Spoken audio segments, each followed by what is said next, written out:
before I start off with this video, and please don't misinterpret this as me being one of these happy clappers who stood on my doorstep and clapped like a seal for the NHS during the lockdown, because I didn't. I thought that was a ridiculous exercise in being made to worship the golden cow. But that being said, if you work in the NHS, you work hard, you just get on with the job, you save people's lives, you patch people up. And I don't care what you are, what you identify as, whether you be British or migrant, gay, straight, identify as a tortoise, I don't care, that doesn't matter to me. But if you work in the National Health Service and you're not one of these left-wing political activists who uses your job for a political agenda, then I take my hat off to you. I understand how difficult that job must be under very challenging circumstances. Again, folks, I'm not some woke NHS worshipper, but credit where it's due to these people, and especially the staff who didn't push the jab, and the ones who put their careers and their jobs on the line for calling out lockdown and the jab for what it really was. Now, I posted on my community timeline yesterday on my channel about the fella you see on your screen right now. His name is Nabil Abdul Rashid, and apparently he's a comedian. Now, if you go on his website, it says, Nabil Abdul Rashid as seen on Live at the Apollo, House of Games, MasterChef.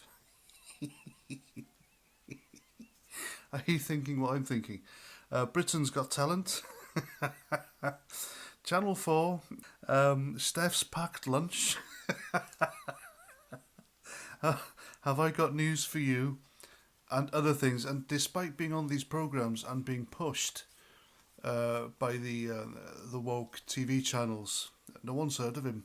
Well, until now, because he has decided that he should spread a bit of lies and disinformation, misinformation regarding British history and the NHS, and I'm about to debunk this future burden on the National Health Service. And we're going to start with his appearance on Channel 4's The Last Leg. Now, if you don't know what The Last Leg is, it started off as I think it was the 2012 British Olympics, or the Olympics in London, where you had disabled presenters and they were showing the highlights and the commentary on the Special Olympics. I'm not sure if it's called the Special Olympics anymore, but let me know in the comments what it is now. And that programme quickly turned into a, how can I describe it? It's a very woke, and I'd even go so far as to describe it as an extreme left-wing political programme. Now, the host of that show, an Australian called Adam Mills, and these people have said some pretty disgusting stuff.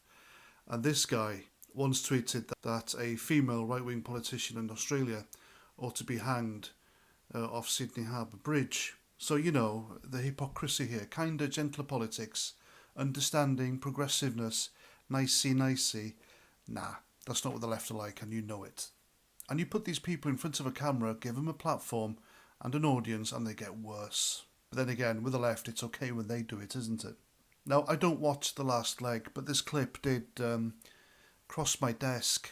Now, I know other YouTubers have given their tuppence regarding this clip, and I'm going to give you mine anyway, because I really need to do this, because this can't be the sort of thing that can go unchallenged, because the lad spouted off a complete pack of lies about every subject he talks about. So anyway, Adam Mills was hosting, and he said, with migrant figures being released today, there's a demonisation of migrants again.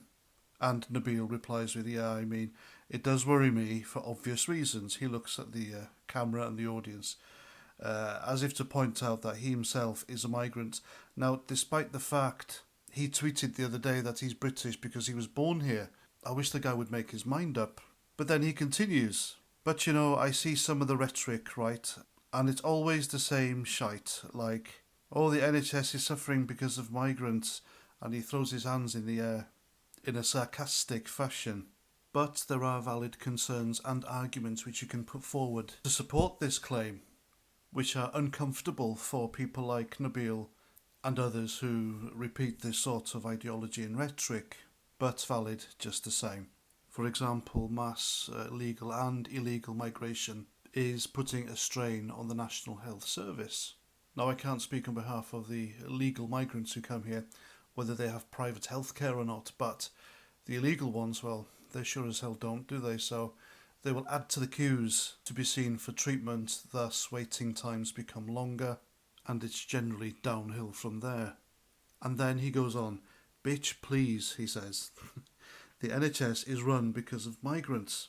Now, this is another lie of his that can be easily refuted. For example, if you go on the government's own website regarding this, which is www.ethnicity-facts-figures.service.gov.uk, it says, as of April 2023, white Brits made up the vast majority of the NHS staff at 74.3%.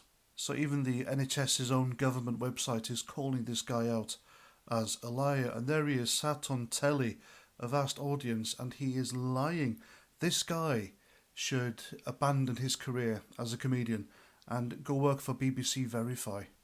And BBC Verify is a whole video by itself, but I'll leave that till another day. And so this guy finishes off the topic by saying, if it wasn't for us, if it wasn't for migrants, the NHS would be closed on a Sunday. Now, compare the NHS from when it was founded back in 1948 to how it's run now, and the difference is quite shocking. It's stark.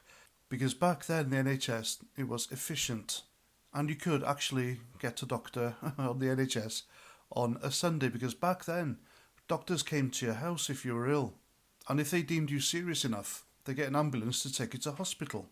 NHS hospitals were clean, efficient, well-staffed, well-trained, and well-funded.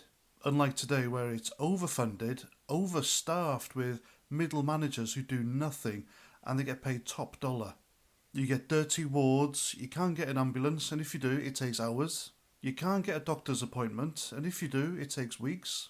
The NHS spends millions, if not billions, of taxpayers' cash on diversity and multiculturalism, political ideology, and its treatment of people with life-threatening conditions during lockdown was just a great shame, if you ask me.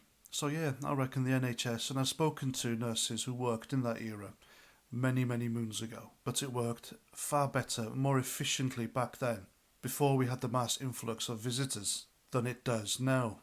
And so to use his own argument against him, if the NHS is indeed run by and operated by migrants who are the vast majority of staff working within the NHS, which it isn't, as I just told you, then I wonder who's to blame for the current state of the NHS. Now, not content with spreading lies, misinformation, etc. about the NHS, this Nabil Abdul Rashid then went on the attack on British history. And British history as a whole has come under attack by the left.